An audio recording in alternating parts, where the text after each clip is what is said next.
मुंबईच्या अंधेरी पूर्वेकडील मरोळ एमआयडीसीतल्या आर्या गोल्ड नावाच्या कंपनीकडून प्रोडक्शन मॅनेजर पदासंदर्भातली एक जाहिरात काढण्यात आली होती। या जाहिरातीतील बिगर महाराष्ट्रीयन व्यक्तीकरता ही जागा असल्याचं स्पष्ट करण्यात आलं होतं। या संदर्भातली माहिती मिळताच मनसे कामगार सेनेच्या पदाधिकाऱ्यांनी घटनास्थळी जात कंपनी मालकाचा चांगला समाचार घेतला।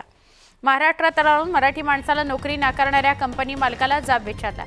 त्यानंतर संबंधित कंपनीने संपूर्ण महाराष्ट्राची माफी मागावी अशी मागणी मनसैनिकांनी केली। कंपनी मालकानं सगळ्यांची माफी मागितलेली आहे।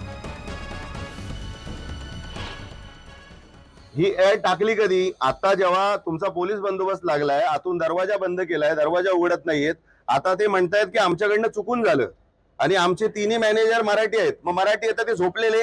हा वरून चाललेला सगळा कारभार आहे। या महाराष्ट्रामधून यांना सगळ्या मराठी माणसांना गावाला पाठवायचे परत। तिकडे स्पष्टपणे लिहिलंय जाहिरातीमध्ये की एवढा एवढा पगार आणि अशा अशा नोकऱ्या अवेलेबल आहेत, फक्त महाराष्ट्रीयन सोडून। हे चुकून होतं का? तुम्ही सांगा मला, चुकून होतं का? दर वेळेला हेच होतं, तुम्ही लोक उगल्या करता। आमच्याकडे याच्या मराठी आहे, माफी मागायची अख्ख्या महाराष्ट्राची आणि सन्माननीय राज ठाकरे साहेबांची माफी मागायची। विषय नीट समजायचा, विषय नीट सांगायचा।